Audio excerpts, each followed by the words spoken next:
Hello there, it's Ron Gula with another episode of the Gula Tech Cyber Fiction Show. Today, our guest is Eli Sugarman. Eli, how are you and where are you coming from today?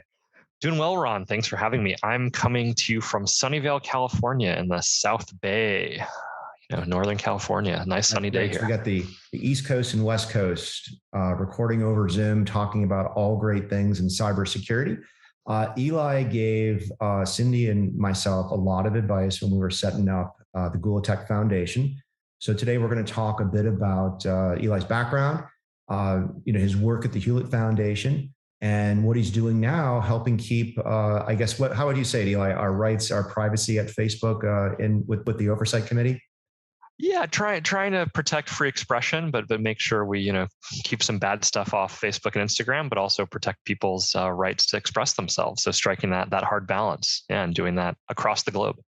Awesome. So all sorts of great topics to talk about. So before we get into all that, what's your background? Like, how did you end up working for the Hewlett Foundation in cyber philanthropy and now at the Oversight Committee for Facebook?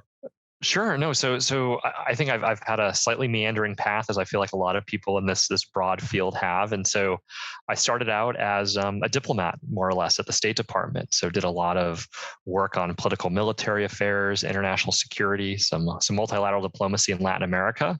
Coming out of college, did that about 5 years, and then decided the civil service was not for me, even though I respected and loved government service. And so then I went to law school and came back to the West Coast where I'm from, came to Stanford, had a wonderful experience there. One of the nice opportunities there was we launched a project with the American University of Afghanistan, which had a burgeoning law program, and Stanford Law School helped build that up into now a degree-granting law school in Afghanistan with a lot of State Department and government support. Then came out of law school and went into the private sector, doing a fair amount of emerging markets, political risk, regulatory advisory type work throughout Middle East and Central Asia. A lot of technology-heavy projects, mobile banking, wireless spectrum, and the like. And then around 2014. Decided I was ready for a change. And the Hewlett Foundation had a great new program and a great role helping to spearhead its philanthropy on, emerging technology, cyber related issues. And I was lucky enough to get that opportunity and join the foundation and helped build out that grant making effort, and did that for about 6 years. And then just about 4 or 5 months ago, the oversight board came knocking, and I had been tracking it as a really exciting experiment in sort of self-regulation and governance of content moderation issues, which are obviously front of mind for a lot of people around the world. Really hard, really messy, but very important questions of what content should be allowed or disallowed. And it's a really exciting experiment where the board has been given authority by Facebook to tell Facebook what to do in many respects, and then also to help Facebook continue to do better and improve, and hopefully set an example that others will follow. And so, I've been doing that for the last few months, and the Trump decision was a big milestone. And so now we're taking stock and moving forward. So that's a bit of my meandering path of diplomat to non-practicing lawyer to specialized content moderator, if you will. So would you say you're trained in law, but you're not a lawyer? Yeah, I would say I'm trained in law. I've never practiced law. I've done the thing where you work at a law firm for a summer. I feel like law school, being trained as a lawyer, definitely taught me how to analyze problems, how to express myself, how to structure arguments, and so very useful skill set. But my wife Aparna is the accomplished, real practicing lawyer in the family, and I just pretend to be one, drawing on what I learned in school many years ago. But at the same time, you're not writing malware and tearing down botnets by hand. But you really have become an expert in pretty much most of the cyber technology that's out there, wouldn't you say? I think I've learned a fair amount. I think I'm obviously, I would not present myself as somebody who's deeply technical, but I would say I can have a conversation and understand what somebody who's much more technical than me is trying to say, and try to bridge that and have the broader holistic conversation about, okay, what are the societal ramifications, the legal ramifications, those other sort of non-technical overlays, which you have to bring that together to solve these complex challenges. There isn't always just a purely technical solution or a purely people solution, right? You have to meld them. So yeah, I think I've learned a lot over the past years. So having said that, what's the biggest technical misconception that maybe people who approach things from a law point of view have? And then what's the biggest legal misconceptions technologists might have when it comes to cyber? That's a good question. So I think one of the big technical misconceptions is that um, certain systems are just, I guess, easy and simply structured and static, and when in fact everything is just messy and layered and has legacy code and all sorts of bits and parts that haven't fully been mapped that you don't have visibility into typically. And so there isn't such a thing as an important enterprise system that is just like, oh, easy, clean, obvious, and yeah, we just do 1, 2, 3, and then it's like all, just bulletproof and secure. It's dynamic and evolving and messy, and you have to peel away the layers to actually figure out where the warts are. So I think sometimes folks on the legal side think technical things are binary and simple, and they're not. They're complex and dynamic. I think on the technical side, it's similar but different, where oftentimes laws are not clear. They were oftentimes written a long time ago, much like legacy code. They have endured, they have been updated, they have not been fully patched. And so there's a lot of ambiguity. And that means that the folks who interpret and apply them have a lot of leeway to sort of push, like with the CFAA, the Computer Fraud and Abuse Act. And eventually courts then rein them in when they overstep, which is what happened recently with this in the Supreme Court. So I think that's one of the misconceptions, that law likewise is not always black and white and clear. The real action is in the gray area. And I love the comment you just made where you can patch a law, update it retrospectively, which I think is great. So let's talk about the Hewlett Foundation. So, your focus was cybersecurity, cyber philanthropy, digital rights, a wide variety of things. But what is the Hewlett Foundation? They do a lot more than your part. So kind of set the stage. What did Hewlett do, and what did you focus on? Yeah. So just to explain it a bit, the Hewlett Foundation is the family foundation of William and Flora Hewlett of Hewlett Packard fame. There's also a Packard Foundation, the David and Lucille Packard Foundation, and as distinct from, HP Inc., HPE, there are corporate foundations linked to the corporate enterprise. And the reason I go down that path is oftentimes, people would say, oh, you work at the HP Foundation, just good natured. And it's like, well, actually, no, they're actually like multiple different entities. And you got it exactly right. So the Hewlett Foundation has been around for more than 50 years. And the Hewlett Foundation, it's really to embody the philanthropic, charitable priorities of the Hewlett family that range from protecting the American West, preserving the environment, women's rights, access to reproductive health care, global development, combating corruption in the developing world, improving education outcomes for all across the United States, really supporting a robust arts ecosystem in the Bay Area where the Hewlett family's been for a while, and then other sort of innovative, newer things like the cyber initiative that I ran, a democracy program looking at how do you restore the health of American democracy from a very bipartisan perspective. And so really it's become one of the largest philanthropies in the United States and world, based upon the size of its endowment and grant making. And the neat thing is that each of those programs really tackles a really complex, multidisciplinary challenge. Oftentimes it's global in nature. And Hewlett's approach is an approach of strategic philanthropy to say, okay, here's the problem I'm trying to solve. Let me identify different solutions based upon a deep analysis and study, and then figure out which of those solutions the foundation is uniquely positioned to pursue, either based upon its risk tolerance, its location in Silicon Valley, the composition of its staff, whatever the case may be. And then it really tries to lead in that way and bring along other funders and work collaboratively. And so it's grown into a really, a leader that really shares what's working and what's not. It's very open and then learns from others and also follows them as well. And your role, you ran a team that focused on, it was the specific name of the role. I just consider you like the cyber, but you said it was the cyber initiative. Cyber initiative. So I want to make sure that's right. And the cyber initiative, it's more than just, I don't want to be, there's so many great things you can do with philanthropy, but it's more than just like giving women scholarships for cyber studies, right? You do think tanks, you were doing university studies, you did funding of research, you did training and economic development. It was very broad.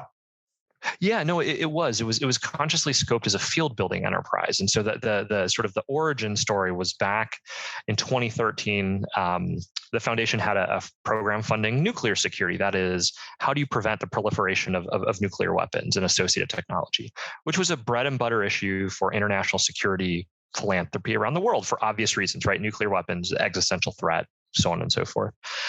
But the new foundation president realized that while still very important and valuable, Perhaps the foundation was uniquely suited to do something a bit more cutting edge, a bit more forward leaning, and but still wanting to focus on those security issues. And so that was around the time Edward Snowden came on the scene. There's a broad discourse in the public about certain cyber threats, surveillance, and the like. And obviously going back to Hewlett's roots, launched a new grant making effort. And this was Larry Kramer, the then president. And the idea was not to say, let's pick a new technology that we're going to push, or even taking a debate whether or not to regulate encryption and say we know the answer, but rather to say there's a range of issues here. And you put your finger on a lot of them: talent pipeline and education, diversity, policy. All of these issues are emergent as they pertain to cybersecurity. And there isn't a field that's cohesive, that's inclusive, that's resourced to actually think about them long term to help benefit society, right? There are companies doing different things to sell products, governments trying to keep out the bad guys and sort of develop some offensive capabilities. But that then leaves a whole lot of open space. And so the idea of the grant making was, let's experiment. Let's figure out how do we create more people who are smarter on policy? How do we build up the capacity of journalists to report on this? How do we build university programs that teach people the basics of engineering and law, so on and so forth, to sort of build the contours of this field that then matures over time? And that was why we had a broad approach, was to really build a field as opposed to sort of solve a more near-term problem of like, what is the answer to like X policy question? And it's interesting. And when we set up the foundation, you and I first started to chat. You gave me a lot of advice that my wife and I took to heart about, how complex do you want to be, and right. or specific do you want to be in solving an issue? Do you want to track over time progress? Do you even want to like give right. money out over time? These grants, right. and we of course settled on our competitive grant process. We're very happy with that. But there's a lot of ways to give money. Now, what were some of the ways that I think you told me once you even changed your strategy a couple of times? That's right. How you measured success and the impact you wanted to achieve. Yeah, no, it's a great question. And I do think that it's really important for every philanthropy and philanthropist to reflect upon what is the right model for them, right? And you have examples all the way from sort of Craig Newmark, and I consider Craig a friend and a colleague and a leader, where you have a lot of money, $150, $200 million a year going out in grants, with a very lean staff and sort of, lean tracking of metrics, all the way over to a Hewlett Foundation, which is a bit more bureaucratic, but also massive and has 50 years of history, right? And there's a maturity model there.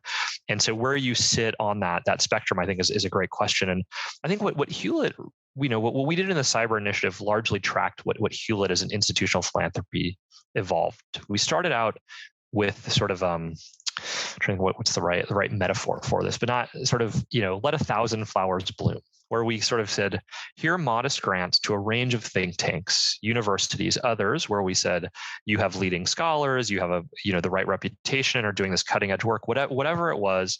And let's see what gains traction, what institutions sort of build teams around that, who is more innovative and can leverage that resource to raise more resources, so on and so forth. We did that for a few years because we had to learn, right? Like one mistake I would argue philanthropies make is they spend too much time overthinking problems and overscoping them.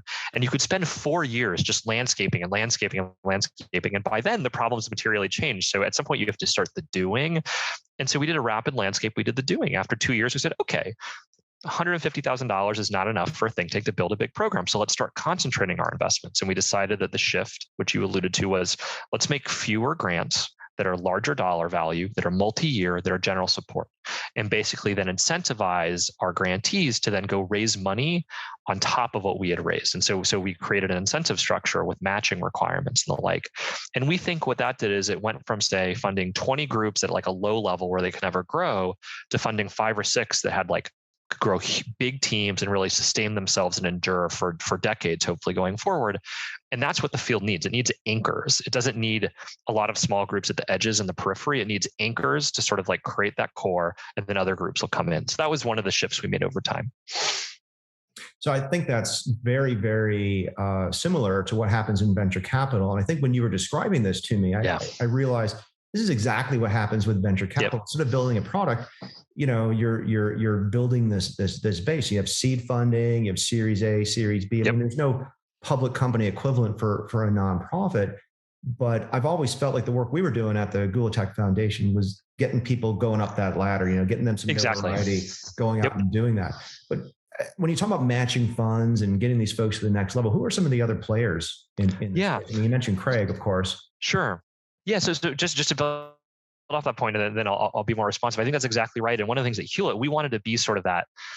Maybe friends and family is too early of a round to analogize to, but sort of that Series A. It's like, can we come in early, catalyze something, and then once you then have, proof of concept and you can show growth, then 2 years later, others come in and top up our investment at a larger level. So then we've seed funded, and then the B's, the C's, so on and so forth. So I think that sort of venture model is there definitely some similarities there. The other players in this space, there's a range of them, right? You have the big institutional players beyond Hewlett, like the Ford Foundation, MacArthur Foundation, various Omidyar affiliated philanthropies like Luminate, Omidyar Network, and they tend to have a bit more of a progressive orientation, that is towards certain values, certain individual rights, certain sort of checking government power traditionally, checking corporate power, and those tend to be the biggest sort of private philanthropic players in the space.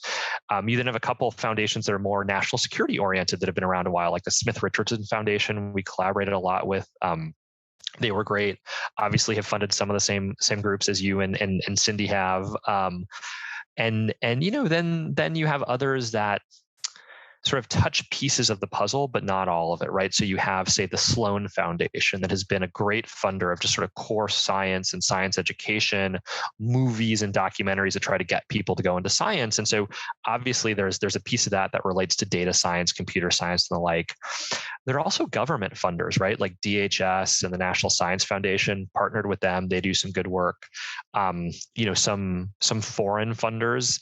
There isn't the same tradition of philanthropy in most parts of the world as there is in the US. There's more charity. And the distinction there, right, is, are you funding somebody's immediate need, like clean drinking water or whatnot? Or are you sort of thinking longer term about a big problem of how do I prevent climate change, right? Sort of so in Europe, you have several foundations in Germany, like the Bosch Foundation. And so those are some of the other players. And then I think I'd be remiss not to mention the companies, right? Like Microsoft, Facebook, Google, the big players spend a lot of money. They make very big grants. Some of them, yes, are very oriented to support their business and interests. Some of them, though, are very similar to supporting the same university programs that we would support at Hewlett or you would support. And so I think that sometimes that corporate funding gets a knock. And then you have some newer funders like the Charles Koch Institute. We did some great funding jointly with them on emerging scholars, and individuals like the Dmitry Alperoviches of the world. Who else am I thinking about in that class? You have even Eric and Wendy Schmidt. Folks like that who sort of have various vehicles they use to fund. Yeah, I always point out that America has a lot of philanthropy. I mean, whether you're religious, whether it's a capitalist, somebody's creating a lot of wealth and they're giving back, even if you're just taking advantage of the tax law. America has this amazing tradition of giving back and that. Could you talk for a little bit about the impact of think tanks? And I can almost already hear the eye rolls, in the audience of, think tanks don't do anything. There's reports and stuff, but why fund think tanks when we could be funding kids in school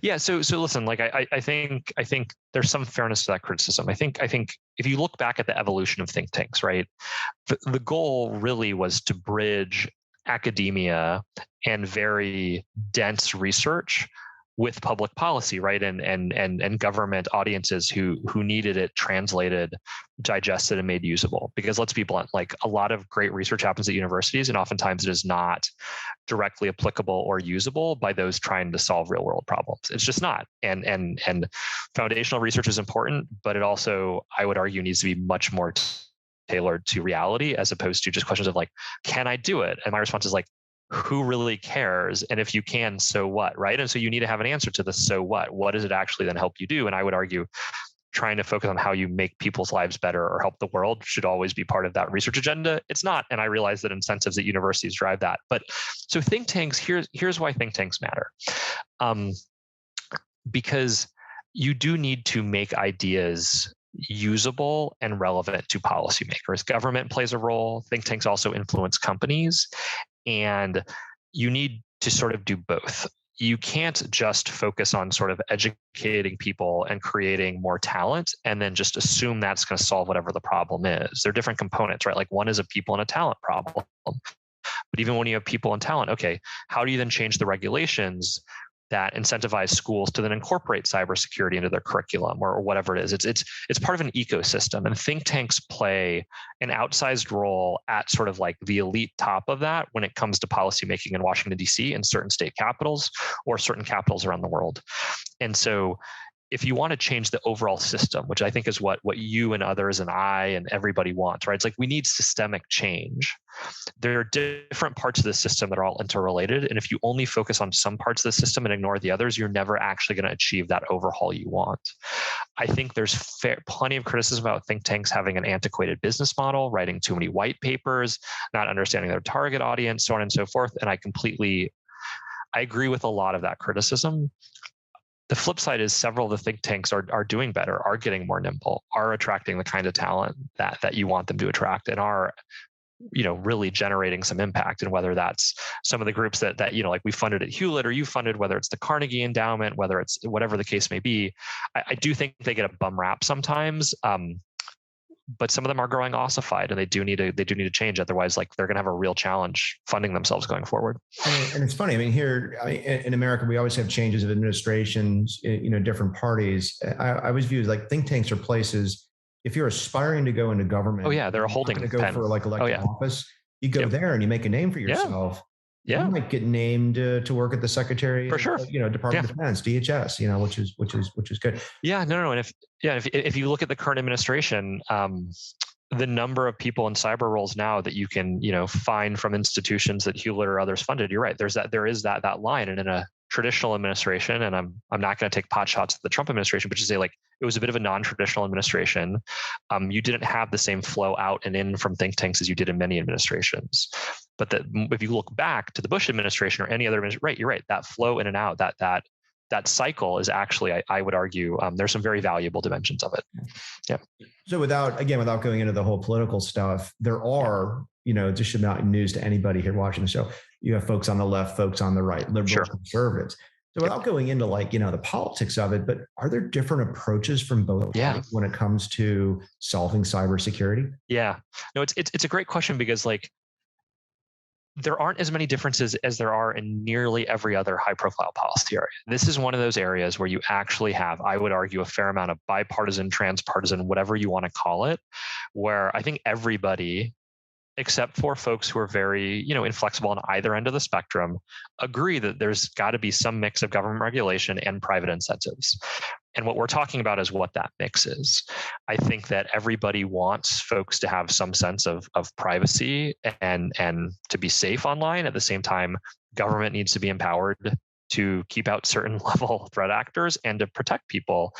And so I think you've actually seen a ton of consistency between different political parties. And I think that this is why you have these very interesting sort of like weird alliances voting on different bills and whatnot. Like the Cyber Commission had wide bipartisan support for almost everything it proposed, with very few exceptions. And that commission had like a wide range of ideologies reflected politically on it, right? But it was still highly functional and came up with some great ideas, perhaps too many ideas. That is a real outlier compared to any other panel or commission that happened in the last several years, just given the partisan gridlock. So I actually think there's a lot of potential and an opportunity on cybersecurity because it hasn't become, it's used in a partisan context, but when things like the Russia investigation get politicized, which isn't really a cybersecurity issue, right? But that's the only time that I feel the cybersecurity debate sort of starts going down a rabbit hole. Otherwise, it's pretty collaborative and pretty bipartisan. Do you think the cybersecurity conversation is limited just based on the complexity? Like you can almost lead people down these false arguments where you tell them you want privacy, you want privacy, you want privacy. And then you're like, oh, by the way, that enables child pornography. Right. Or you want government to protect you, government protect you. All that means government reads your email, and it's crazy how complex things are. I do think that's a huge challenge. I think there are a couple of things going on. One is that, unfortunately, many of our most senior decision makers did not grow up using, computers and sort of digital technologies, right? Just given their age. And so they've come to this late. It's not an area they were schooled in. And so they're struggling to understand it. That is still true today as it was true 15 years ago. It's not quite as acute because you do have many more qualified staff and you do have people coming up in the bureaucracy who are now in somewhat senior roles who are very deep and very good. But it's still a bit of an exception. And so, yes, it's still harder for people to understand. I also think the way we talk about it publicly is there's too much fear mongering. We purposely make it overly technical, and that makes people withdraw and feel helpless. And then they're like, they just throw up their hands and say, I don't know. And they don't actually try to get there.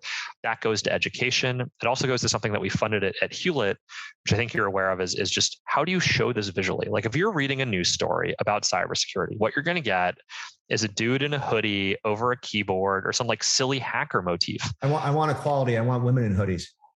Sure. So right, and so we actually funded a diverse array of people like depicted as hackers to show like, and we took these to DEF CON saying like, and we had to tag like not all hackers wear hoodies, but it's become this trope because what does that image teach you or explain about the issue? Literally nothing. And so if you want to make this stuff accessible, you actually need to rethink how we communicate about it. And that's sort of why Hewlett invested money in educating journalists, doing these, frankly, art competitions to come up with better ways to depict cybersecurity. So when you're briefing a Congress member, you can actually have a depiction that they're like, oh, I actually understand that what you're getting at is the point that you made, Ron, which is core democratic values or intention. The debate is never as simple as just like more security or more privacy. The question is, what is the trade-off between this for that? And how do I strike that balance? And the problem is we're not having a sophisticated, nuanced debate. It's all just overly binary at the extremes when it becomes politicized. And that leads to really bad policy outcomes.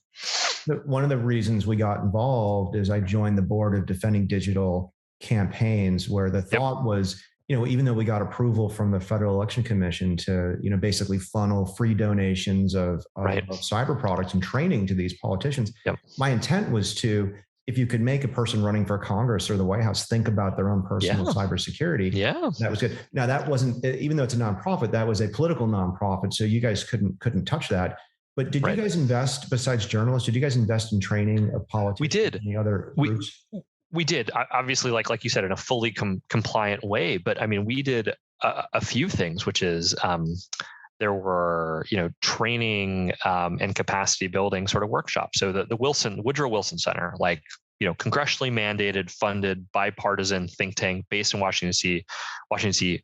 to educate Congress, had a whole sort of cyber lab there where it was taking staffers, running them through training after training, where I sat in one of the sessions when Chris Inglis came in and brought an old Enigma machine. It was like, let me tell you how encryption works. And it was just fantastic, right? So several efforts like that. The Belfer Center at Harvard's done that. Stanford's run a boot camp for congressional staff, executive branch staff. We funded education of judges. So yeah, we did a fair amount of that because I do think that's very important. You need to give those folks both the knowledge that's nonpartisan from top experts and a network to call on when they have a question. And so if you plug them into the network, and before Chris was sort of the NCD, and you could say, and you put somebody in and they ask Chris a question, he would sort of, help them think it through, right? Because you have a lot of smart, good-natured people who want to help elected officials do better. So yeah, we definitely invested money in that. Yeah, I've seen Chris give some of those presentations at the Woodrow Wilson Center, and does an amazing job. He's going to do a great job as NCD as well. It's going to be great. One of the most fascinating conversations I ever had with you, though, is how do you make the decision to put grants to work? Because on one hand, you've got a desire to help, and people are coming to you saying, I can get the job done, trust me. So what was the process that you guys did at the Hewlett Foundation to kind of decide who and who not to make sure. To? Yeah, no, and this is sort of one of those the really challenging parts of being a funder, right?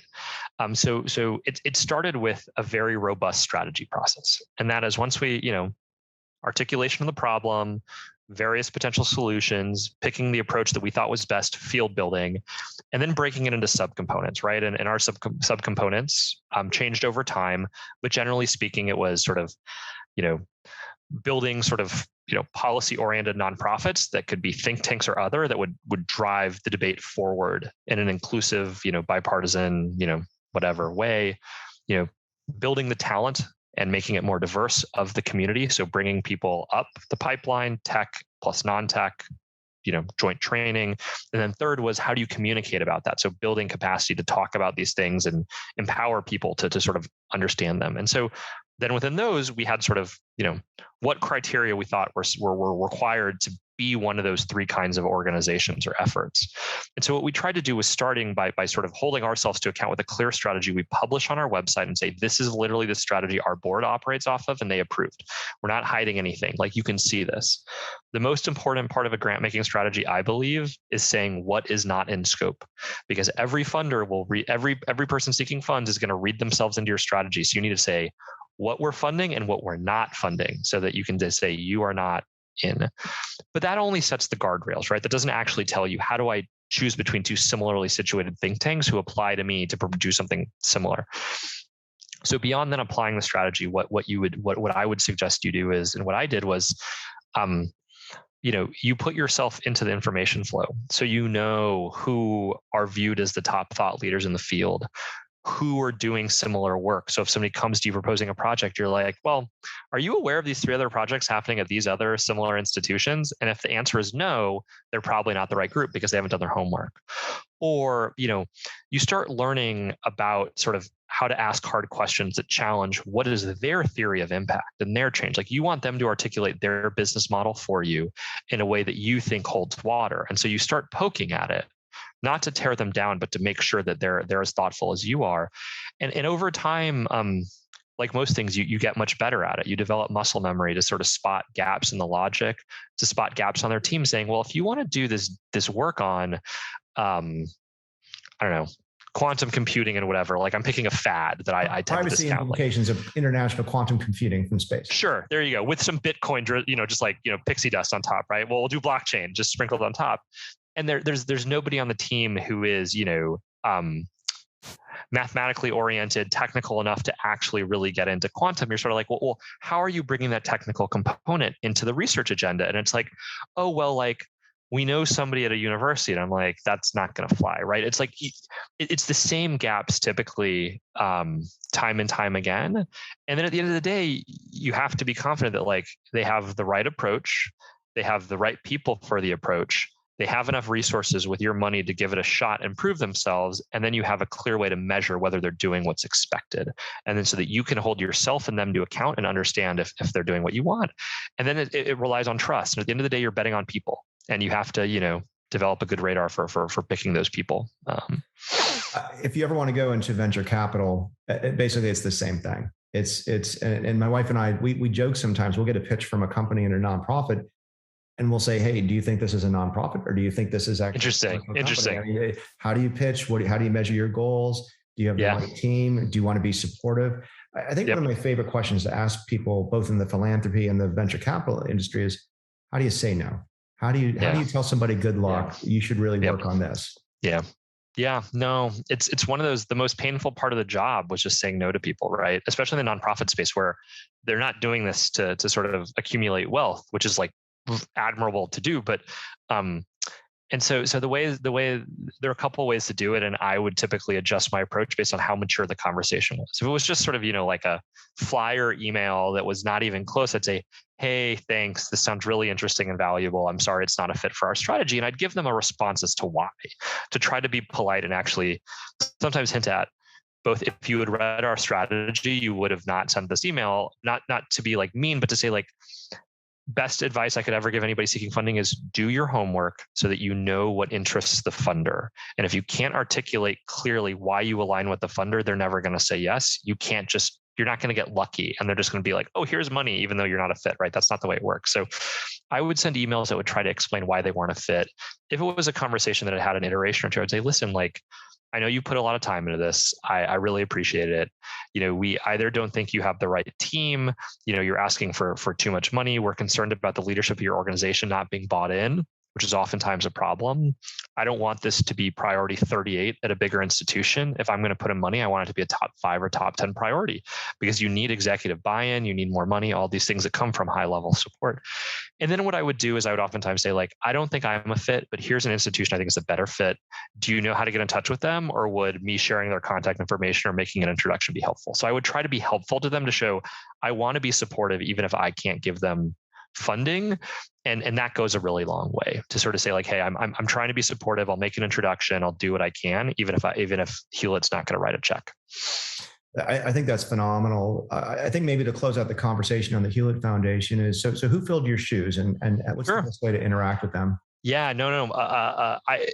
The best succession plan ever. My friend Kelly Bourne, who's amazing, who used to work at the Hewlett Foundation and our democracy program, and spun up our whole program on funding disinformation related research and work, went to Stanford to take over their cyber policy center as executive director, and was there helping to get that going, and then came back to Hewlett. And Kelly is my successor. She's director of the cyber initiative.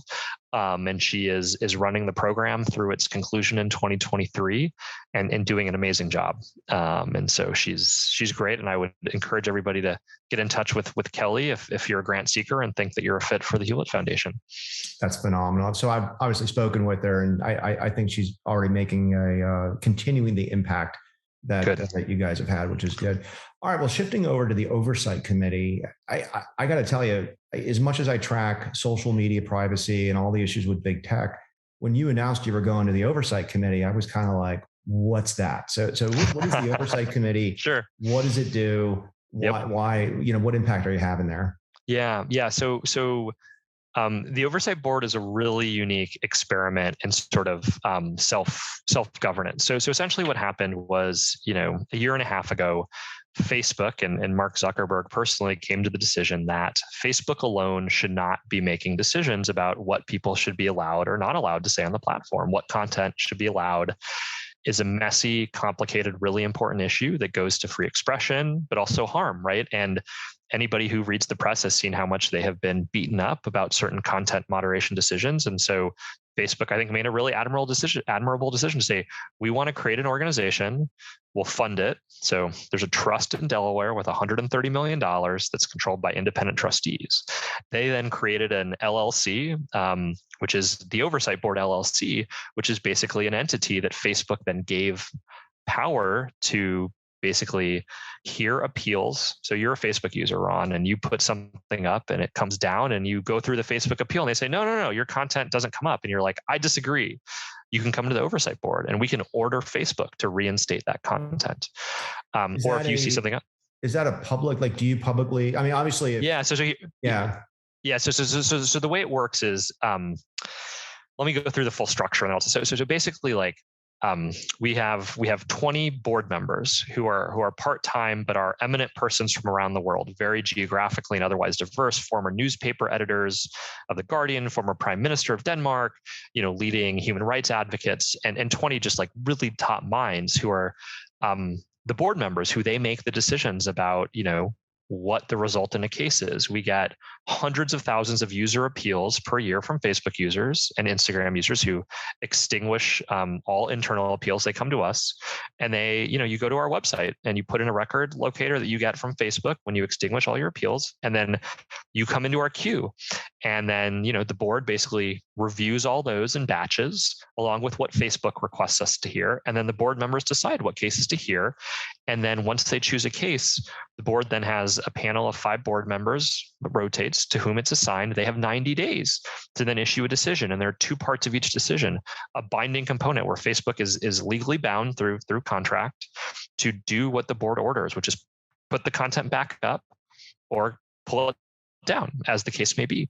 Then we also issue non-binding policy recommendations saying, more broadly than this specific meme that Ron may have posted, here are 5 ways we think you should rewrite your community standards on this policy issue around hate speech or dangerous organizations. Facebook does not have to agree to those, but they do have to publicly respond whether they're going to accept them or not. And that creates sort of pressure and transparency. And so the board, operates independently. And then I'm part of the staff. And so you would imagine if these 20 part-time judges in this construct, you need a staff who help, review the hundreds of thousands of cases as the board instructs and bring them to them, then staff them, because we have cases from everywhere from Myanmar to India to the United States. So you have to translate documents, get expert comments.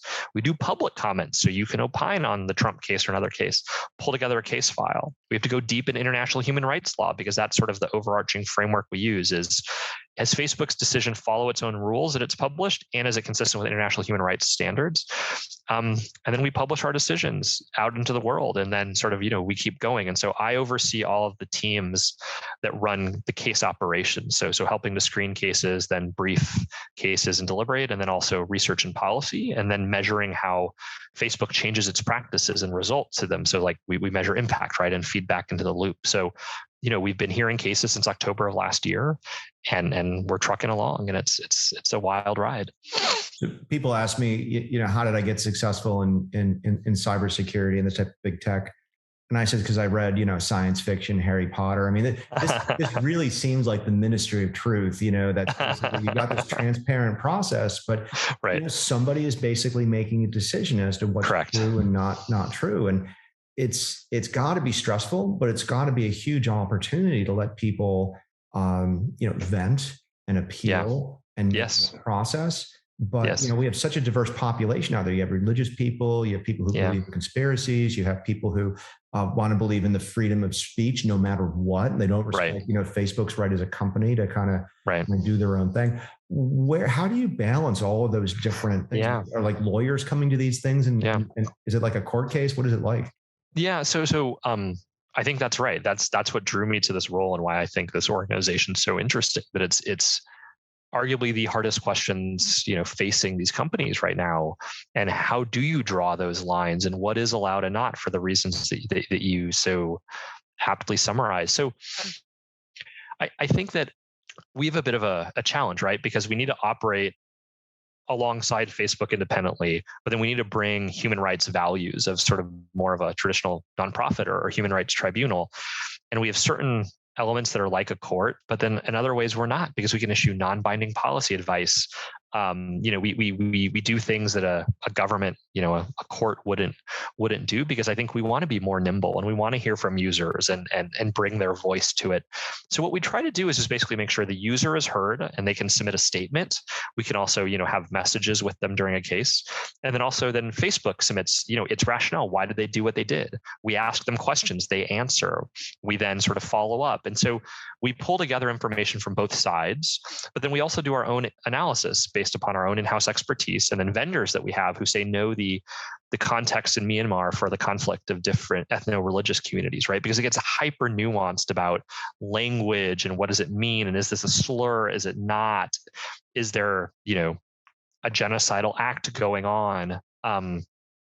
And so it's really hard. So we do have a lot of lawyers on staff. We also have a lot of folks who aren't lawyers, who have experience with content moderation or related issues. Yeah, your board has a lot of folks who are international as well, I felt. Yeah, and so and there's good reason for that, right? Like the bulk of Facebook and Instagram users are not in the United States, and so while Facebook is a U.S. headquartered corporation, the challenge here is you need consistency across the world, because it's not really fair or reasonable to say like, well, these rules apply to users in the US, but these rules apply in India. And like, how do you justify that, right? So that's why international human rights law provides the broad concepts that basically every democratic country and most non-democratic countries on earth have agreed to. Admittedly, when these principles were agreed to, they were not meant to then be translated down into a content moderation decision at scale. But that's essentially what we're doing, building on the best thinking from various experts and the UN and others, and saying, different, the UN Declaration of Human Rights, Article 19 of the there's a good framework there that I think we outline a bit on the website. It's a bit wonky, but I think still tries to make it clear and legitimate to say like, this is how we balance these things, right? It's not maximalist free expression, because under international human rights law, you can limit free expression if, public safety and order is jeopardized. Public health crisis is a good example. If, there are other rationales that are legitimate. So it's like, we're, I think, trying to translate those into these distinct instances, which, is a really challenging, but I think valuable experiment. What is the role of automation here? And let me say it a different way. I think a lot of people who aren't technologists, they're like, well, why can't we just filter hate speech? There's no like button to remove hate speech, right? It's hard to do. It's just easy. It's easy. Yeah. And so on one hand, I don't want to, make it be like that Facebook has absolutely no responsibility to kind of on the other hand, we really don't have algorithms and data that says we can identify this stuff in real time with 100% accuracy. Right. So nobody can identify this stuff with 100% accuracy, right? Like that's the challenge so I think Facebook tries to do as good a job as possible, right? Like I do think, there are a lot of really well-intentioned, serious people. There are, of course, competing business interests sometimes that get in the way, but I do think what we see at Facebook is like we have very serious, very respected, thoughtful partners who want to do better. And that's important. But the reason this is hard is you can't just filter because context matters in all of these hard cases. And so whether I call you a name or use a word, if I just say, if I use that word, the post comes down, what you do is you end up actually being over inclusive and you bring down a ton of speech that may not actually be hate speech. But then if you don't bring it down ever, then you're being under. And so the real question is where do you want to be on the spectrum of over or under inclusive? And you can train models, they get more precise, but a lot of the time, if you have 5 seconds to make a decision or 4 minutes at most as a content moderator, you can't possibly take that context into account right now, given the technology and where it's at. And so there is imprecision. There's going to need, for some sort of review for the foreseeable future and many kinds of content. Some stuff is much easier, but it took a while for most, spam emails to be able to be identified and filtered. And spam filters have gotten a lot better, but a lot of stuff still gets caught in them that isn't spam, right? Child sexual abuse imagery, it's a lot better at filtering. There's in part because there's legal requirements, but also because there's been a lot of thought to that. But language in different languages in certain contexts is just messy and hard. And automation is part of the solution. It's not the whole solution, and it's still a work in progress. How do you handle when, I'm going to say, the truth changes? So let's talk about something like UFOs. UFOs, we're not really taken seriously. And now, we've got this new term, right? UAPs, unidentified aerial phenomena, with photographs and insight and compare that to something like the China virus lab theory, which was kind of joked and laughed at 2 years ago. Yeah. Now it's gaining a lot of evidence, and there's a lot of thought there. Yeah. So I think those are hard situations, right? Just to be totally blunt, that so one of the nice things that we have going for us is we're a step removed from Facebook's sort of frontline content moderation, right? We don't sit on top of all of Facebook's content decisions in real time. Once they make a decision, then users can bring it to us. And so there's a time lag there. So Facebook is always changing their community standards, their policy rules to try to adapt to whatever the changing reality is. Some bits of information just aren't clear or in flux, right? And so I just think that say certain kinds of COVID misinfo, the boundaries do move based upon what public health authorities say or don't say. And I think that, a system has to have enough flexibility to deal with that, because on the one hand, you don't want people thinking that they should inject themselves with bleach. But on the other hand, there is a range of speech that is a little more, unclear, and sort of how hard and fast are you going to take it down or leave it up goes to sort of risk assessment and trade-offs of what is the benefit of leaving it versus the harm of taking it down. And I do think that COVID has really challenged Facebook and platforms, because the science and the news has been fast developing, but there's been a huge human toll too. And so it's a really hard call to make. And I think,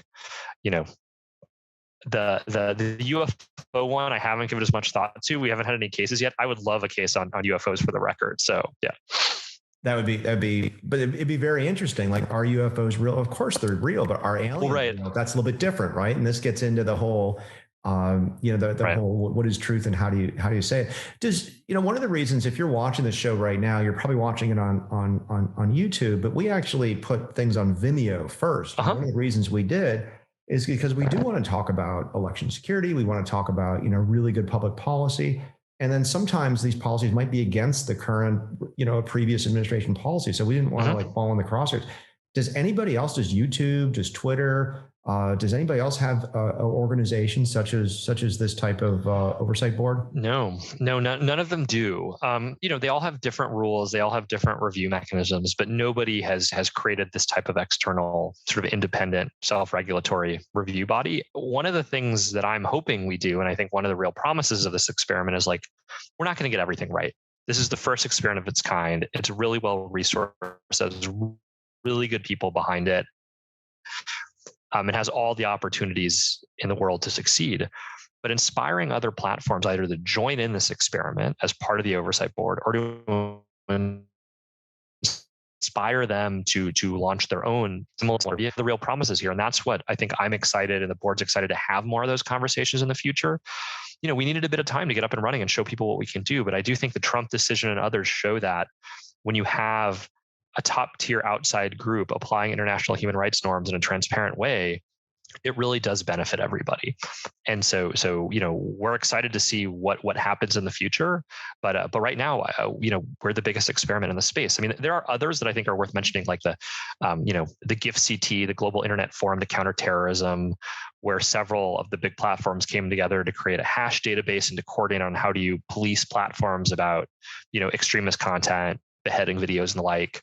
You have other efforts like that aren't exactly the same as us because again the board has the authority to bind to Facebook and to really encourage it to tweak its policies and rewrite them where needed. So sitting here and looking back at your Hewlett Foundation experience, what do you think some of the big tech and big cybersecurity policy issues there are facing the country right now? Yeah, I mean, I feel bad saying this. I think a lot of them are they've been the ones we've known about for a few years now, right? I do think the conversation about sort of the talent gap and shortage remains really relevant, right? And this is one that you and Cindy have focused on. I do think that we need to very clearly say that we need a more capable and diverse field, and that means we need more folks who are technical, we need more folks who are non-technical, and folks who are cross-trained and can translate and lead cross-functional teams, and we need all of them. And we do need to do that at all age groups. And I think that's a big priority. And it's one where, it requires a lot of investment, frankly, just from the government and the private sector, and it needs to get done. This is clearly a society-wide challenge and set of challenges. It's always evolving, and we need more young people involved. And we need this to be something that anybody who wants to go into government service or to lead a company or an enterprise knows enough about to really be thoughtful and successful. It can't just be this thing like, oh, I've heard about it. It needs to be top of mind. And so I think that suite of talent issues is really, really important. I think on the policy side, there are a whole suite of issues, whether it's certain parts of the privacy debate, the encryption debate, that boil down to we need to have a frank conversation about democratic values or intention. We cannot have everything we want at all times. And as a society, we need to be very clear. We want law enforcement to keep us safe. We want our intelligence agencies to keep us safe. And their ability to do that in part turns on what information of ours they can see and access and how secure certain technologies are. And I am in no way saying that I am supporting widespread governments backdooring everything. At the same time, it is naive to think that taken to the extreme, if you deny law enforcement and the intelligence community the capabilities they want, that you're going to get good outcomes. Like, I just don't think that's realistic. But I think the problem is that oftentimes we have a binary debate among advocacy groups, among governments, and the people are just like left out, and it's not a smart conversation. Like, decades ago, you could have a nuanced public debate about how you use nuclear weapons, what kind of authorities, all of that. And in these sorts of issues, both defensive and offensive, we're not having that conversation. And I think that really needs to change. Otherwise, again, you're going to have a small group of policymakers making decisions that don't actually have public support and aren't smart. And I think the last thing is we need to invest in research. I mean, the government needs to really go back to what happened post World War II and in World War II, which is we need to ramp up funding the National Science Foundation, to others, to DARPA, and to really bring civilians in and not have sort of like, the classified world versus the civilian world, but you actually need to bring more of it into the civilian world, because lack of transparency, overclassification chills all of this conversation. It chills research, it chills education. And the day has long passed where everything needs to be classified. I mean, just look at the level of analysis we're getting from Bellingcat, from Citizen Lab, from others. Like it's a joke to think that the kind of stuff that's classified is still classified. And I think that requires a sea change in thinking among government. And they're not the only game in town. And that still hasn't fully sunk in all parts of DC and elsewhere. Yeah, I think your second comment about being more open, I really think, and Suzanne Spalding spoke about this on the show, is that our big advantage of being an open society is we have this transparency. Transparency, for sure, you're free in many ways. And I'm not saying the deepest secrets of the NSA should be transparent, but I'm very encouraged by the moves the NSA cyber directorate's made, where they're being more open with industry. I mean, there's so many things that the DoD and the intelligence can't do without cooperation of citizens and corporations. So I'm happy about that. And I love hearing you talk about getting more people into this field. And Cindy and I are pushing this concept of data care, which solves a number of those things. We had a Solarium event the other day, and most people were talking about data care more than once. So we were quite happy about that. So that's good stuff. I think it's great. I think Ann Neuberger and now obviously Rob, heading the cyber directorate, like those types of changes, and what General Nakasone and others and Chris at CISTA, and then Suzanne obviously his predecessor, you are seeing a step change. I think that's great. Now it has to filter down, right? Because you can always have change at the top much more quickly than you can have change at the bureaucracy. And we need to filter it down so that it then becomes, the mainstream culture, as opposed to just the leaders sort of pushing on it. But that takes time. Now, I already made the joke about the Ministry of Information for the Oversight Board, but it's not a joke that, we do live in a time where we've got directed energy weapons being in use against, perhaps government, officials on our own soil.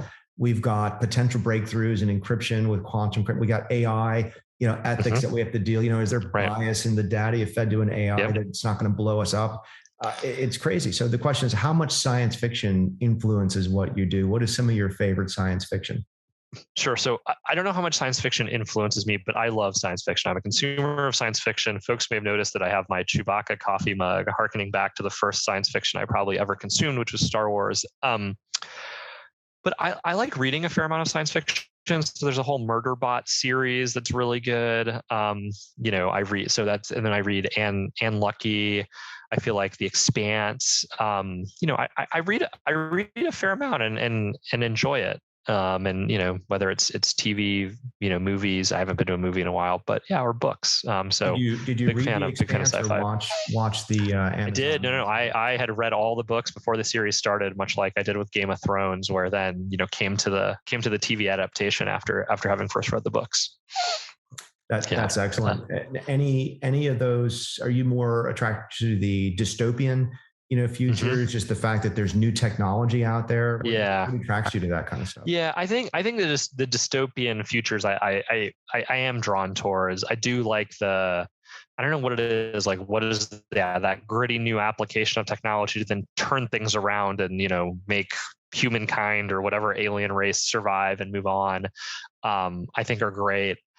And, I think I'm most excited about the new Dune, the big budget Dune adaptation, which I just cannot wait, because that book has never been done. The original Dune movie was just, So this came out, I got a chance to participate. Jason Healy was involved in something where we did a watch party, and we had a panel of cyber people that got to comment on Colossus, the Forbin project. Oh yes, no, I saw that. I saw that whole that event in the series. Yeah, that's a classic. I know Chris Painter is a fan of that movie. Yeah, so Chris was on the panel, and he kind of kicked it off. He did a really good job with that. And I was still amazed for a movie in the 1970s how groundbreaking it was. Yeah. And, for folks, I'm not going to ruin it, but it's basically an AI, and they touch on almost every social issue that we talk about today in 1970s. what's Yeah. the role of government? What's the role of privacy? What does it mean to be free? What does it, Yeah. it's very, very interesting.